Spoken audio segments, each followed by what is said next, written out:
It's not often that I'm given details with the engines I tear down every week. Usually I have to be a detective. I have to find a VIN number or make a phone call, track somebody down that knows. But today, we not only have all the details on the engine we're tearing down, we have a run video. How medium rare is that? Well, have a listen.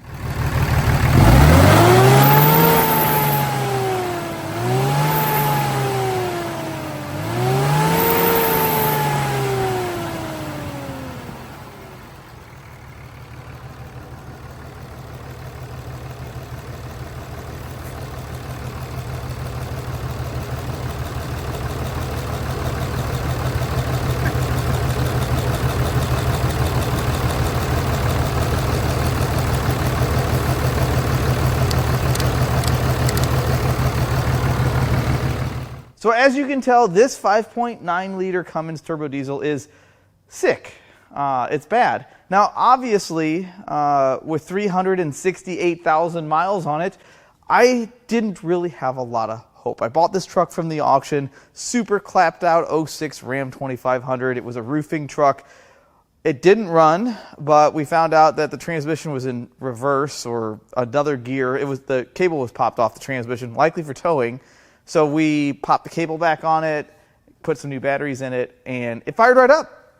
That was awesome. I thought total win. No, it runs on 5 cylinders. Bad. And it has a little bit of blowby, just a little bit. At first I thought, oh, maybe it needs an injector.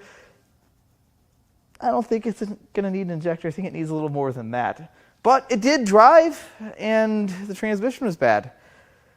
So it was actually a huge win because the truck was really cheap. The core value of both the engine in parts and then the transmission, I've made money already. And then I have a bunch of other parts to sell. So I'm not complaining. It was a sure bet at the price I paid. But let's find out what happened to this engine. We have taken the liberty to remove a few parts from this engine already, namely the harnesses and the ECM, which we do have for sale. I think we still have them. But there's still quite a few parts to pull off of this. And as you can tell, it is not on my engine stand. It is on a crate because we're going to tear this thing down to the short block. And then we're going to make the stupid decision to remove the flex plate and the bell housing adapter. And then we're going to bolt the block to my stand. It's going to be fine. We already know this engine turns over because it runs. And we already pulled the spark plug. Wait. That's the wrong engine. The first thing we're going to do is remove this giant fan. This is perhaps my biggest fan. And to do that, we have a special tool for my air hammer. And this basically is like it's like a giant wrench, giant air wrench. Put that on top of there. We're gonna need Blue to help us out. If we just kind of, just like so, that's not going to do it, I'm sure. We need to go this way. We're going to get this one way or the other. Let's find something better at this, because there's not going to be enough resistance, I don't think. We'll try it. We'll try it first. What's the worst that could happen? Don't answer that. Oh, I'm going to lose my air hose. Oh. What is happening here? Is this broken? Yeah, I guess this is broken. I don't know what I did.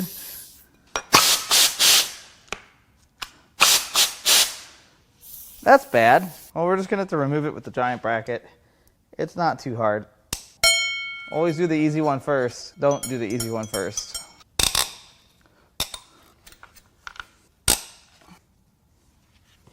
I feel like there's another one. Yep, there sure is, but I think we can get it.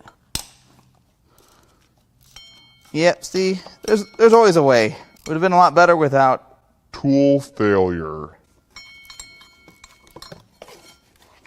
Not so bad. Not really sure why they tried to take the fan blade off. That was not going to work, as it didn't. Now it's time to remove the valve cover. That one's going to require a little more work.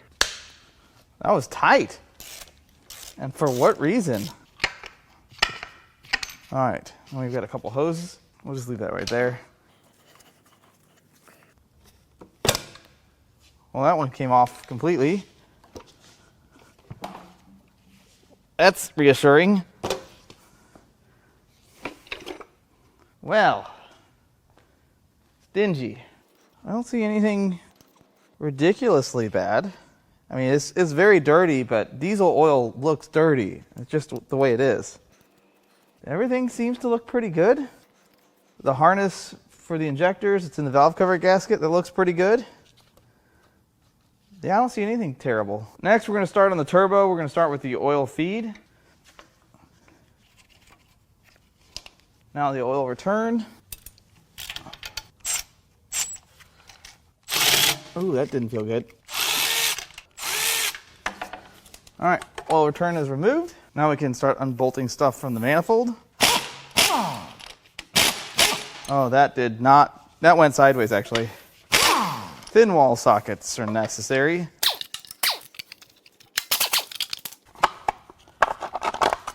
This is a problem here. What can we do about it? I mean, that's one way to do it. We did it that way.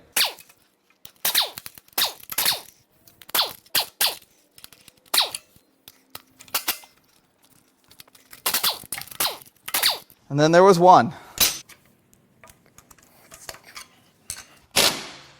Oh yeah, we're loose.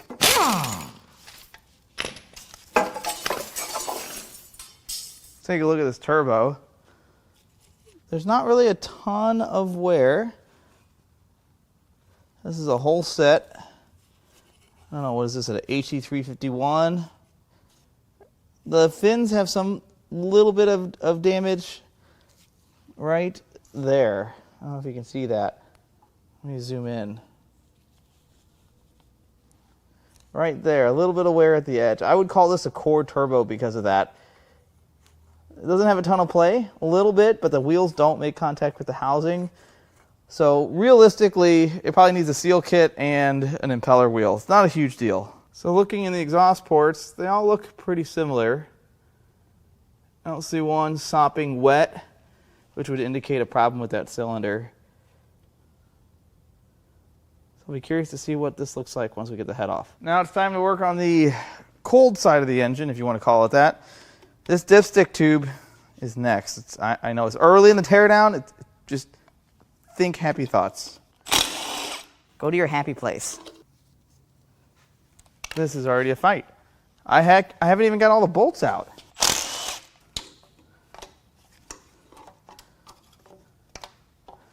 Will you already? Uh-oh, I don't want to bend it and break it. Doesn't help that I have this piggyback hose. Oh, it's coming. Got it. I think my guys drained it. Excellent. This is next. There's the heating grid. Now we'll start on the fuel system.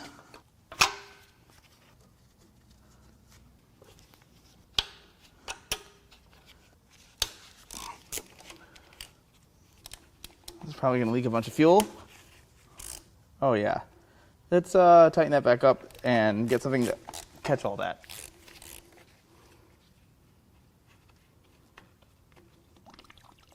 Well, that's not too bad. I expected that to continue for a while, but I guess that only holds so much fuel. Should let that sit there while that line drains. We can remove the two lines from the pump.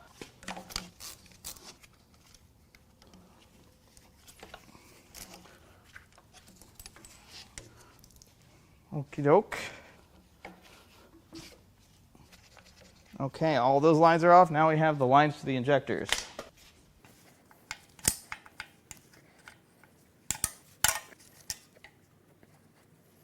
Oh, that's trying to take the whole tube with it. They're all going to do that, or just that one? That was just number one. I think I need to unbolt some other stuff too. There's some line brackets here. That one's a 13. We'll come back to that. See if that help us at all.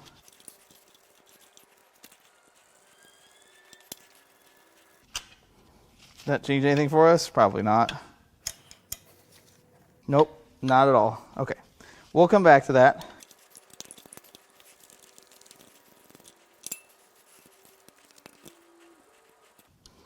All right, we have 2 through 5. Now we need number 6. I don't know if I can get this one out. That's a definite maybe. No, I gotta get that bracket out of the way. This will do it, and if it doesn't, it should have.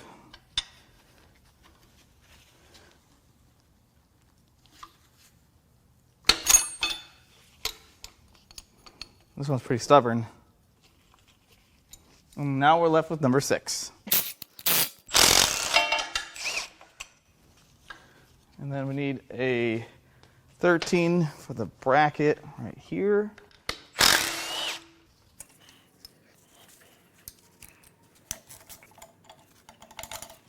All right, we are held on with a bolt. And now we can get the fuel filter housing. Easy peasy. And now the fuel rail. Now I wouldn't call this an intake manifold, but it's like a plate, cover plate. I'm sure you guys will correct me and tell me what it actually is called. So Loctite it in. Does that mean they've been out before or never?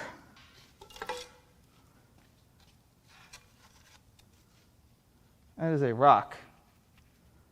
I think that was laying on top. Next, I'm going to temporarily remove this engine hanging bracket.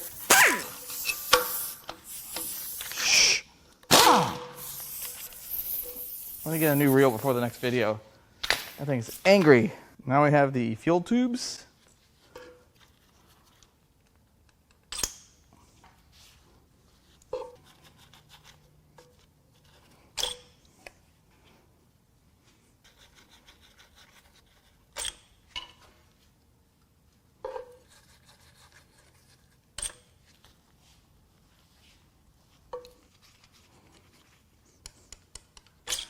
Finally, oh, gotta be open end, okay.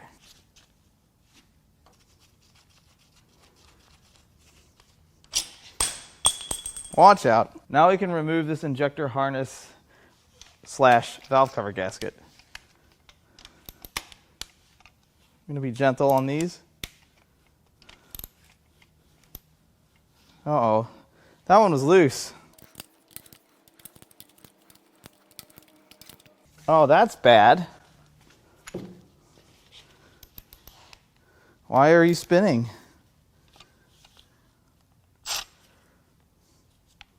I could try brute force. I really don't want to do any damage. Worked on that one.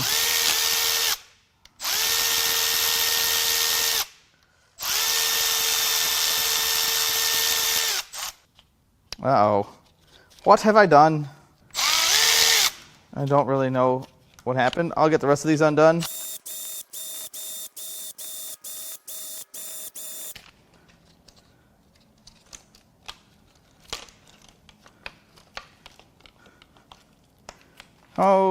Okay, that just ended up coming off anyway. Nice. But we have one loose injector. I don't know why. Next, we're going to unbolt the rocker housing.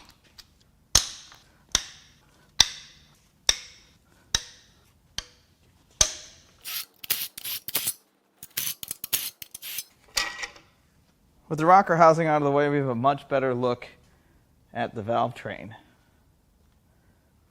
Now, I don't see anything jumping out at me as far as damage or any issues. We have torn these apart in the past that were pretty blown up, and they were missing a push rod. And in this case, they are all present, thankfully. Now we're going to unbolt all the rocker arms and remove the bridges and push rods.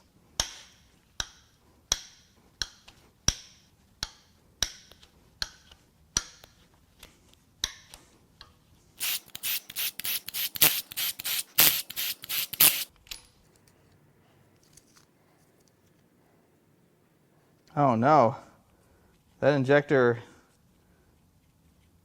has some damaged threads, and I found a nut in here. That's not right. That looks like it did come off of that injector harness.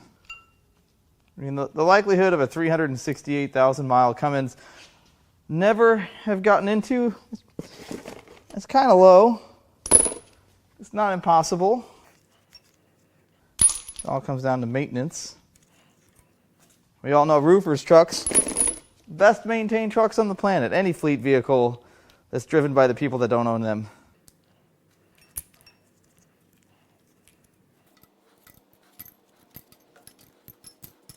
Let's take a look at the Valvetrain.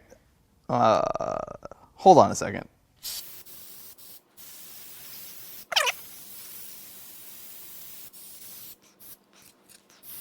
I just want to get an idea of what this stuff looks like. Well, it doesn't look like there's a ton of wear. Again, it's really hard to tell. This stuff would all really need to go through my sonic cleaner.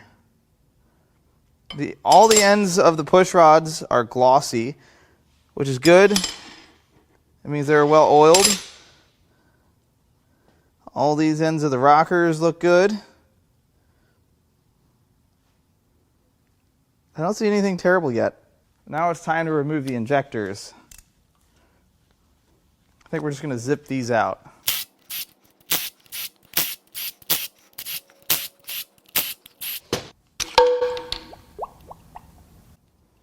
There's one. There's two. 3. 4. 5. And 6.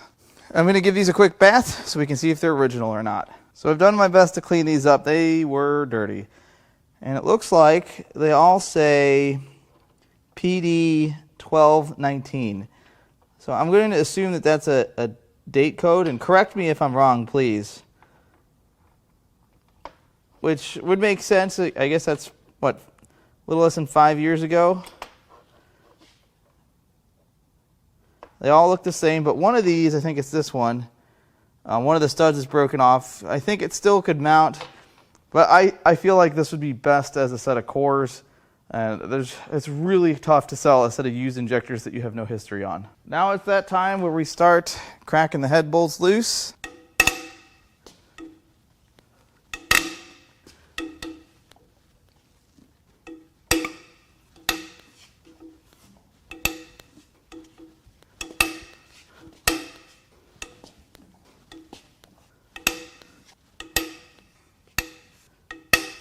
I think I went out of order. Oh no.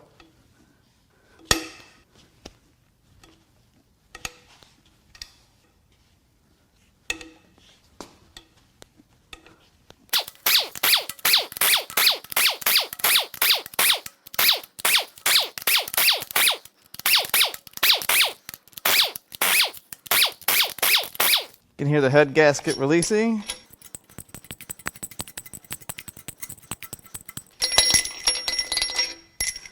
This is not working. That was loud. Before we try to lift the head, I'm going to bolt the other hanger back in.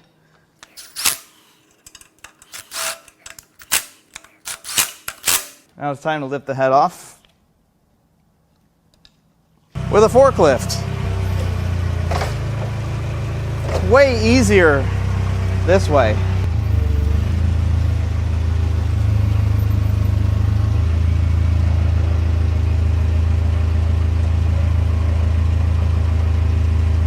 Like a glove. Well, let's take a look here. All the pistons are still there. There's our head gasket.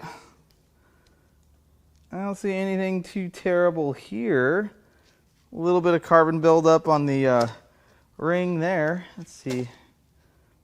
Other side. No, it looks good.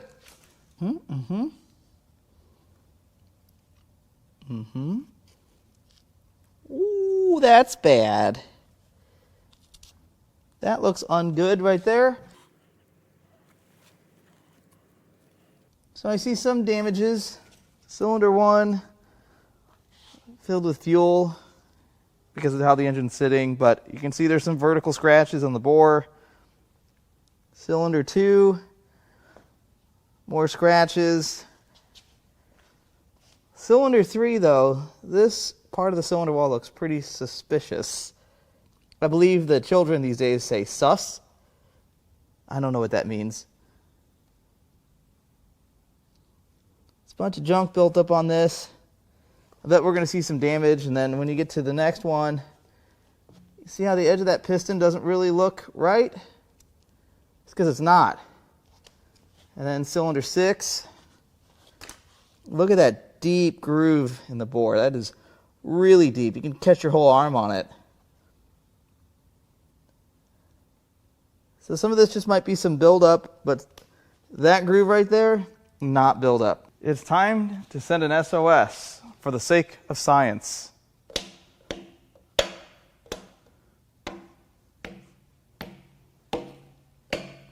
Now, did we really think it was going to have a broken rod? I don't think so. And now we're going to manhandle this cylinder head around so we can take a look.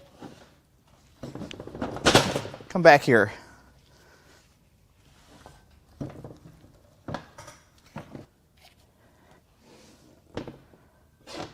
Yeah, that's going to make a giant mess, but it's fine. So now we can see the head. Well, I wiped the head down because it had my greasy handprints on there, but there's cylinder 1, 2. When you get to 3, there's some pretty grody stuff going on here. I don't know if that's necessarily cracked or if that's a byproduct of something else being wrong. These 2 cylinders look like they had some moisture in them.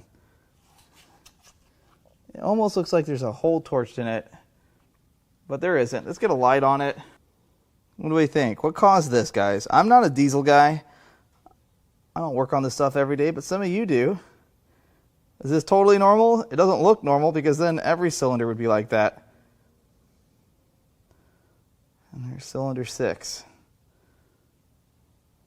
So what do we think? I'm going to try to rotate this thing over so we can take a look at the opposite bores. It does turn over rather easy. That should be good enough to get a peek. So here's the bore for cylinder 3, and there's the bore for cylinder 4. Sorry if this is boring. Pretty deep vertical groove right there. Obviously, it looks like it had some moisture in this cylinder. Now, this engine never sat outside. This truck came in one time, got dismantled. So I don't know where the moisture came from. It had to be internal. Let's remove this water pipe.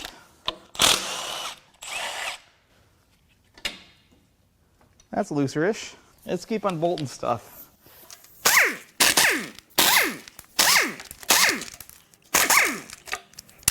Oh, got one more bolt there. Oh. And that's off. Next, we'll get the harmonic balancer. Thank you, compressor. Ha, nope. Blue. Yep. I know this comes off. I just checked the end play of the crank.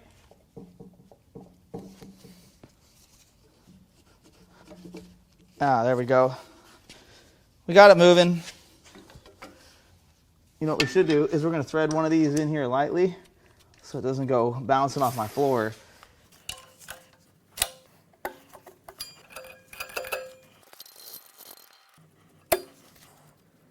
Now I've got a 10 millimeter. I'm going to remove a whole bunch of bolts here. Start on the timing cover.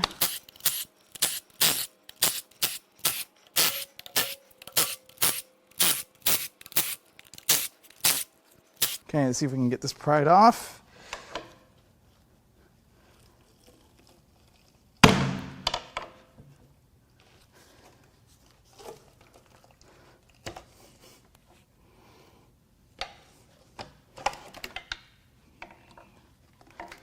And we're off. And here is the timing system. Pretty much foolproof. Now, I'm not going to say they never have a problem, but it's a lot harder to have a problem when you have a bunch of gears versus a chain or a belt. So here's your fuel injection pump.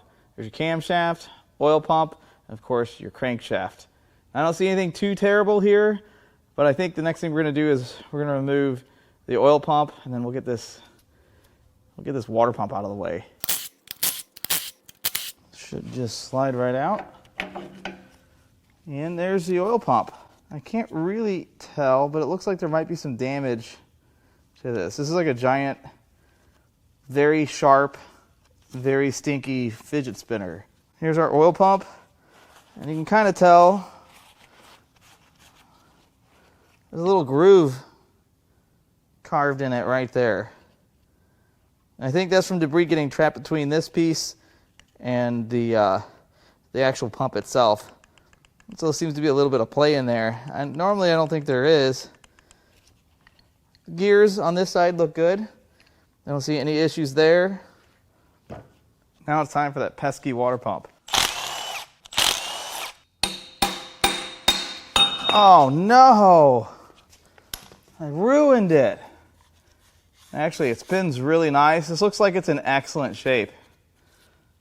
The part that hit the ground was the pulley. It's pretty hard to damage that. Look at the size of the thickness of that pulley. Now you laugh, but in a pinch, totally acceptable to use a used water pump. I'm kidding. Don't use a used water pump, please. Please. I can't throw this one in the bin. It's iron. What are we working on? Cool. Ooh, water pump. See, I threw the last one. I know better now. I need to put it where it belongs. Water pump collection. Good one locally. Perfect. What?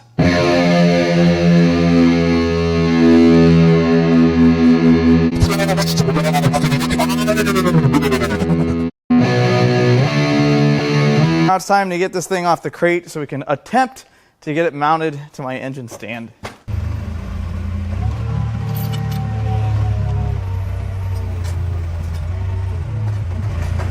That's safe. Yeah, there's nothing wrong with that. Now we're going to get the flex plate and this bell housing plate removed.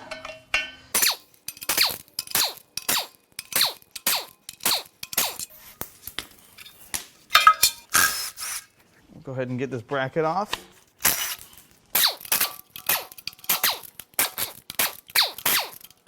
Should be all of them.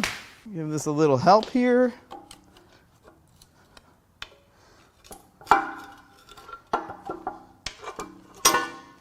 Easy peasy. Now the rear main seal plate.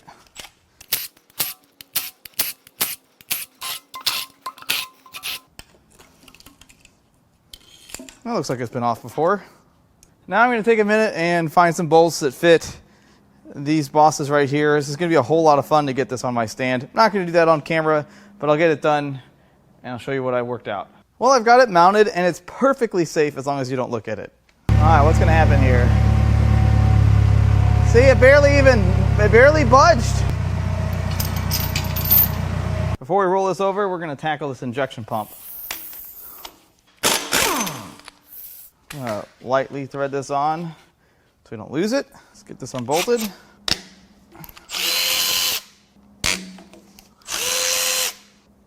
Oh, this one's missing. Somebody didn't even put that one in. I don't think that's good.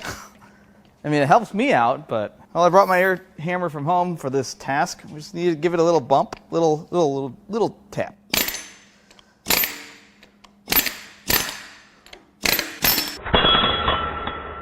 Just like so.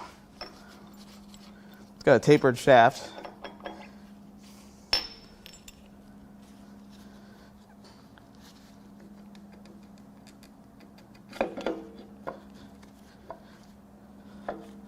The pump is off. Now it's time to tackle the oil filter housing, and the oil cooler.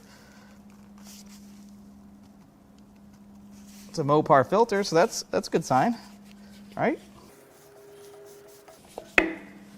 Well, I don't see any sparkles in that oil. Now a whole bunch of 10mm bolts.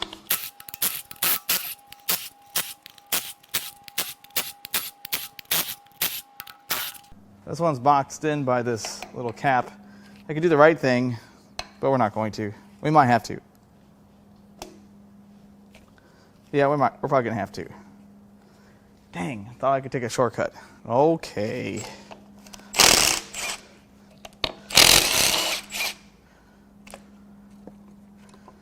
There is the oil filter housing. It's got a USA gasket on it. That's a good sign. Might be original, might not. Now we're going to crack this loose. Here is the cooler. That looks pretty decent. I don't see any issues there. Now we're going to try to roll this thing over so we can pull the pan. See what happens. Ooh, this stand is unhappy.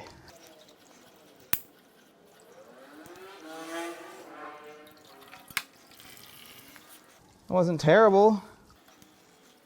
I am very surprised that worked so well. Now we have a couple of 10mm headed bolts, and this should just fall right off.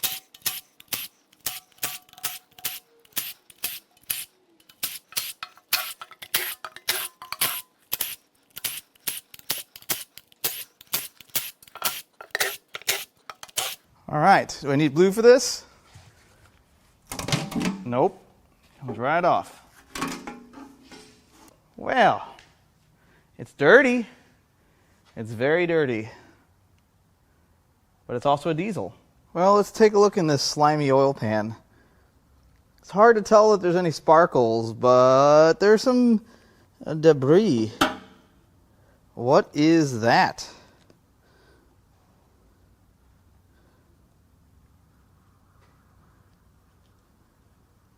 That's I'm putting all this stuff I find in here. There's also a piece of something here. I don't know what that is. I don't know. I don't see any big chunks of anything. So I gave it a little spray, and I'm pretty sure that is RTV. I don't see a bunch of junk in the pickup screen. It's not super clean though. The oil's not in the greatest shape in this, but we didn't expect that. Next, we're going to remove the pickup tube. Will this do it? Not a chance. This will do it. I wonder why my impact wouldn't. Oh, there's another one. We'll do this one. Yep. I just needed more time with it. While we're here, I'm going to go ahead and get this girdle removed.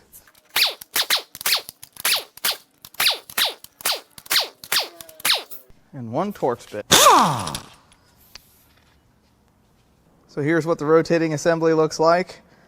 I don't see anything sticking out too bad, obviously. We knew this thing ran, and I didn't expect to find a whole load of carnage. There's quite a bit of oil still down in here, and what I'm probably going to do is rotate this one more time to pour some of the oil out. And then I think the next thing we're going to tackle is going to be the cam. This is either going to work really good or terribly. Well, we're draining some oil.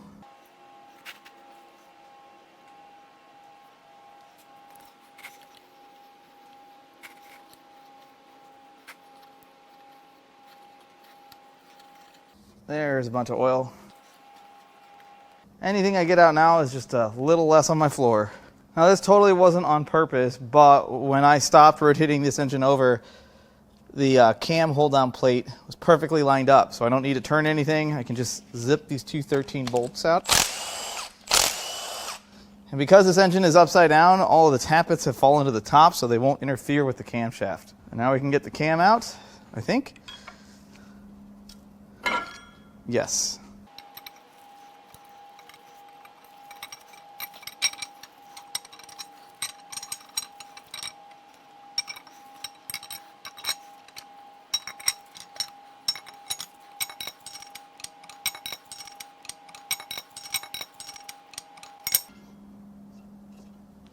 So I took a few cases of brake clean, and I cleaned the cam off. And I had really high hopes and really low expectations, and I can tell you it did not meet my hopes.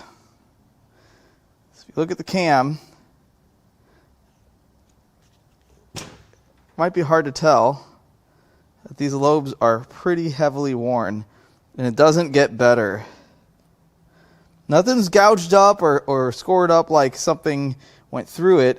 It's just a lot of heavy wear to the tip of the lobes on this camshaft. You don't lobe to see that. Pretty much every one has too much wear for me to consider it remotely good. This is at best a core for regrinding, And in my experience, when these are damaged, they don't really sell for a ton of money. You can see how much wear there is on that. See how the reflection looks here? We'll get close on that. Now, I've pulled apart higher mileage Cummins and haven't seen this kind of damage. I think this is from some low quality oil. I don't know. What do you guys think? It is a Chrysler cam. I mean, is it? Now it's time to unbolt this timing cover. Surely there's more bolts than that. Nope, I don't think there is.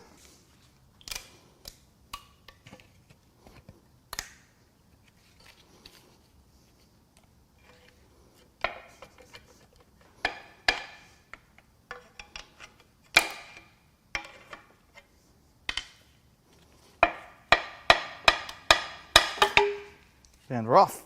I think before I start taking the rods and pistons out, I'm going to try to sneak some of these tappets out of here. That way I'm not fighting them falling all over the floor.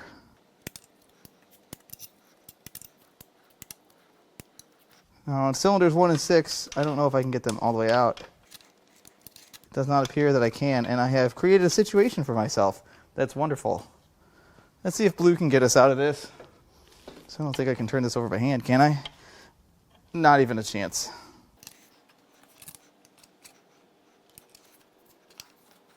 Well, I kind of went the wrong way, didn't I? I have created a problem. You know what? We're just going to start unbolting rods and pistons. I'm going to move the tappets to the table. I'm actually going to unbolt the rod caps on cylinders 1 and 6.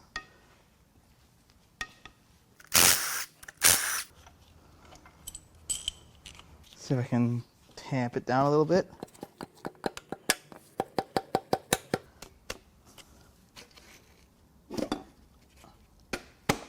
All right, that's at the top of its bore.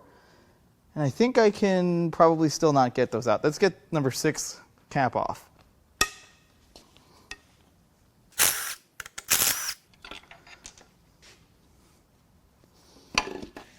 Wow, that one almost fell all the way out of the bore. Let's see, can we get these? Oh, we can almost get them out. I don't want to damage the crank. Oh no. Let's see if we can push this. Oh yeah. No problems now. I don't know if my tools are ever going to recover from this, by the way. All right, all the tappets are out now. Well, as I suspected, these are pretty screwed up. They are supposed to be flat. That is not flat. That one's not so bad. That one's bad. I'd say every other one, I'm being summoned. These are all pretty bad. I wouldn't reuse any of these, and this is coinciding with the wear and damage we saw on the cam itself.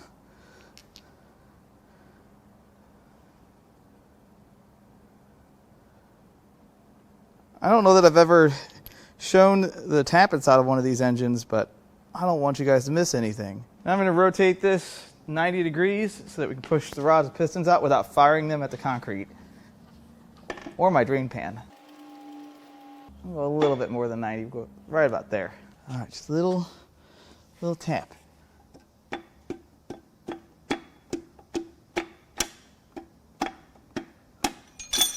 Hope I knocked the bearing out of it already. That's NBD. First compression ring.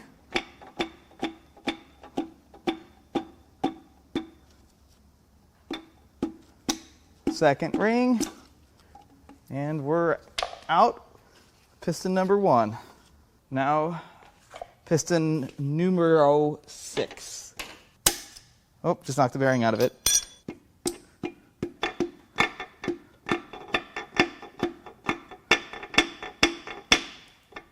Uh-oh, we just dropped a ringlet. Oh no, that's not supposed to happen. Well, I think we know why it was not running right.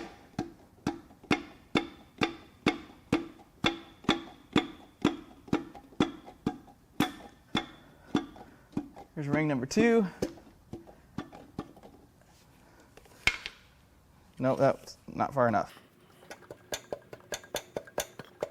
It doesn't really want to come out of there.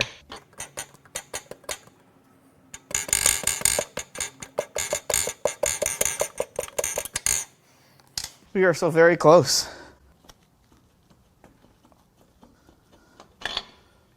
And this should turn over pretty easy and go to the next two.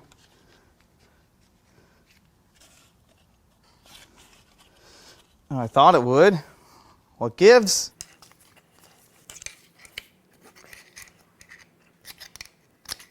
All right, we're gonna do 3 and 4 next. Come back here.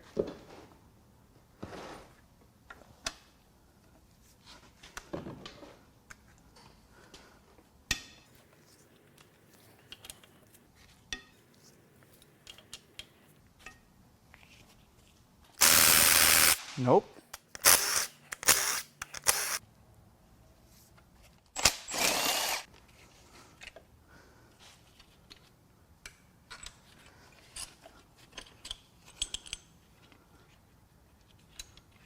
Let's get these pushed out.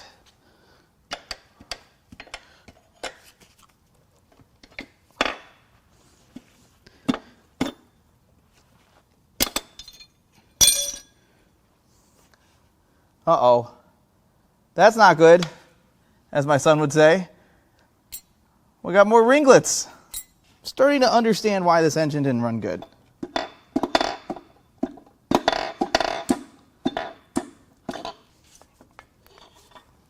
Cylinder 4.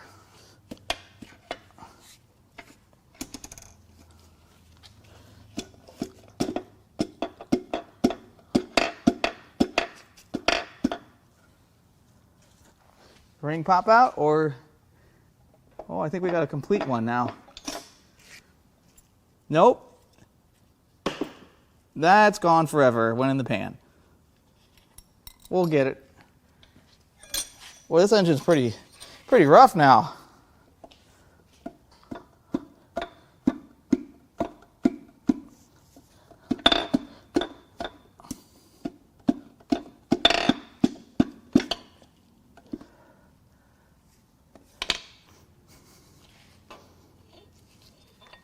Now we need to rotate this for the final two.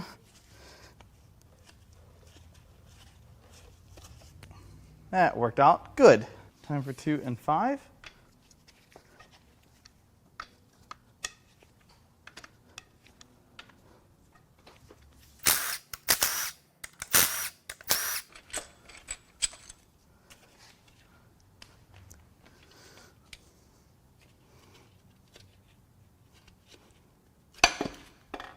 Wow, that one almost shot right into the drain pan. All right, this should pop out pretty easily. Hopefully not too easily.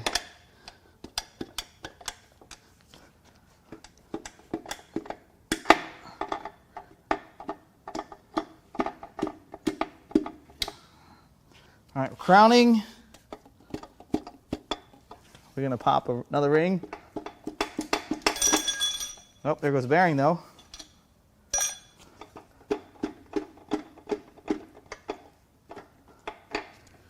I wonder why it's rotating.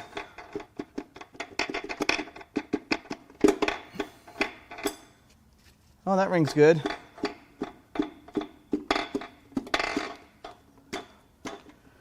There's the second ring.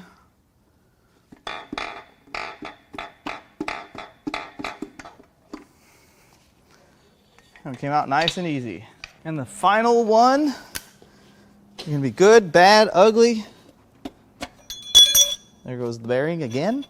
I think we're already at the top of the bore.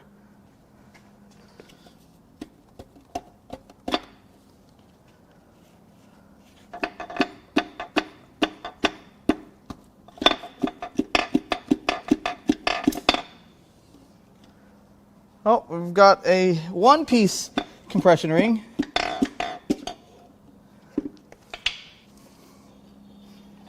Now it's time to unbolt the main caps.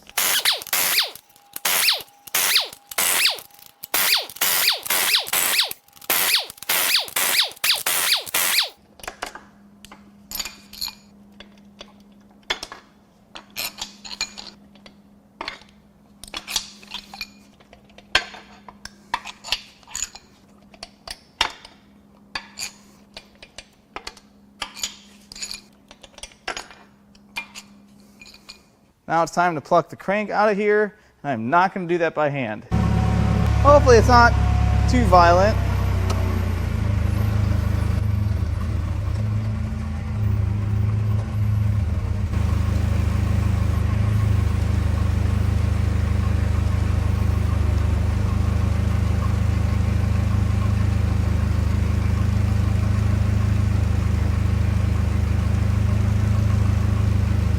Look at that.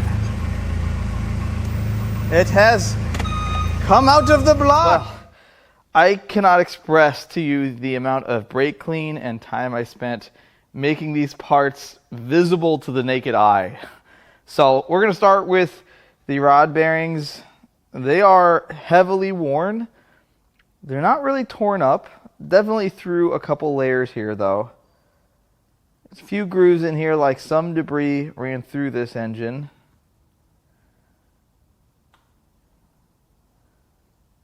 Nothing too terrible. Pretty indicative of a high mileage engine. And then the rods and pistons. So these did go through my parts washer, which is why they look slightly better than they did before. But this one has some vertical wear. Pretty bad vertical wear. Decent spray pattern. I don't really see anything melted. There's still a bunch of buildup along the top of the crown, edge of the crown there. Cylinder 2, even more vertical wear. Now these two still have intact compression rings. Whether they have a lot of tension or not, I can't tell you. But then you get to number 3, and literally the rings are just chunks. They're half ringies. The land of the ring is empty. And you can definitely tell there was a lot of stuff getting through this thing. You know, my guy drove this truck, and he drove it down the road. He said it just ran on 5 cylinders. You could tell it ran with a miss. And I am just perplexed as to how it still ran on 5 cylinders, because, look, it's neighbor, missing number 1 compression ring. Now, I'm not sure what breaks rings on these, and I'm sure you guys do. So put that in the comments. Let me know why these things break rings. Is it heat? Is it RPM? And I looked at the block, and we'll look at it in a minute. There's not a huge ridge on it, so that they didn't break coming out. And if you notice, the ones with broken rings are in the center of the engine. Now, I always heard that it was always the back of the engine, cylinder 6, that would have a problem. But in this case, it was 3, 4, and 5, especially number 3. And then get back to number 6. Still a lot of vertical scratches. Piston intact. And the main bearings look a little worse than the rod bearings. A little bit of groove there. It's pretty heavy wear.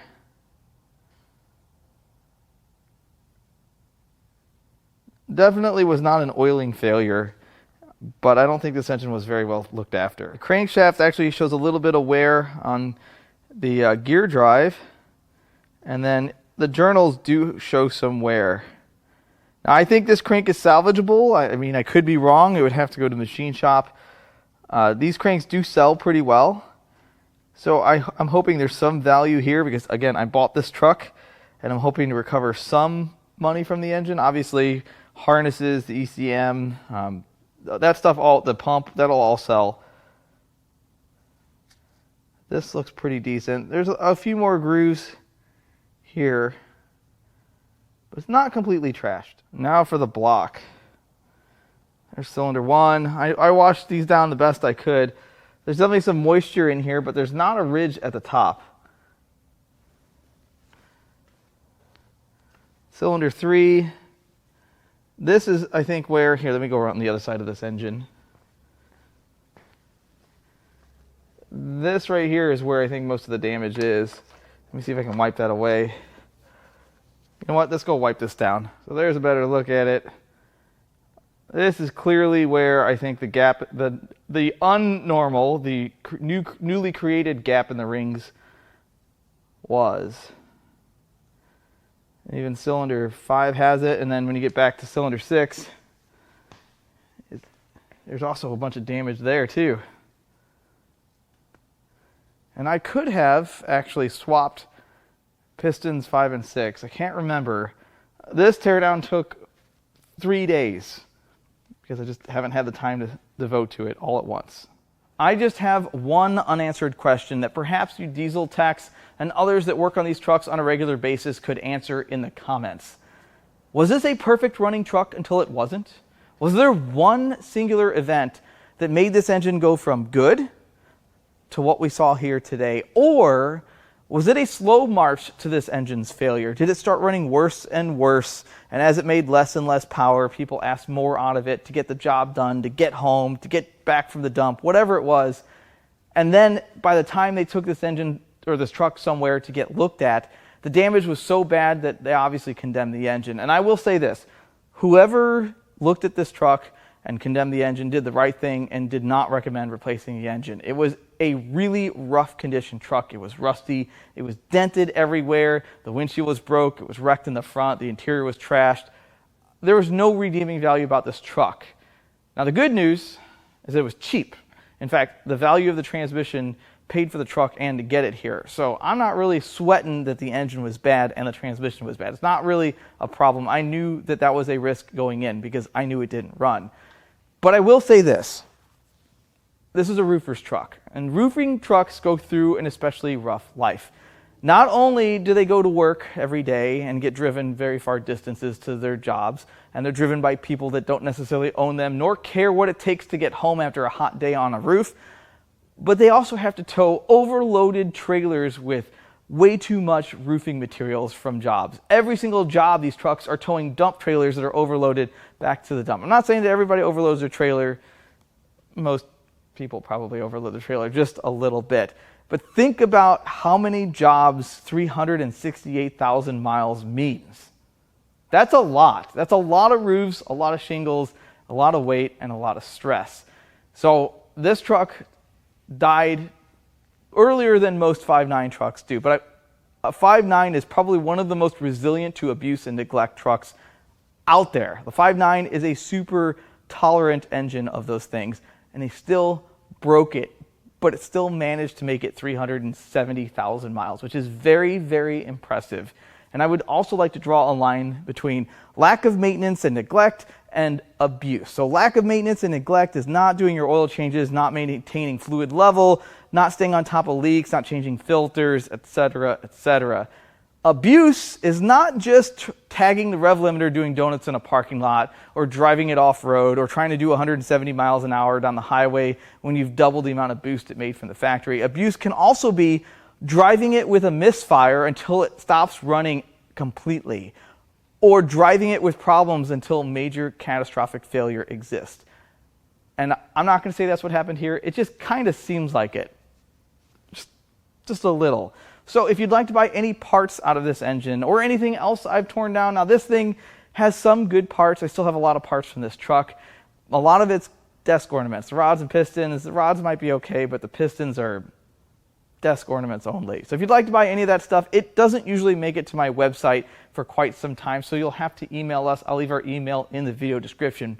But if you'd like to buy parts off of anything else I've torn down, or out of this 72,000 mile manual 2.8Z3, or this 38,000 mile 2003 SC430, got some low mileage stuff in this week. You can also go to Importapart.com. I've been uploading our parts cars every single week. If you find something on the website that you want to add to your cart, you can save 10% by using the code IDOCARS. If you can add it to your cart, you can save 10%. I really hope you enjoyed this teardown as always. I love all the comments, all the feedback, and even the criticism. I love it all, and I'll catch you on the next one.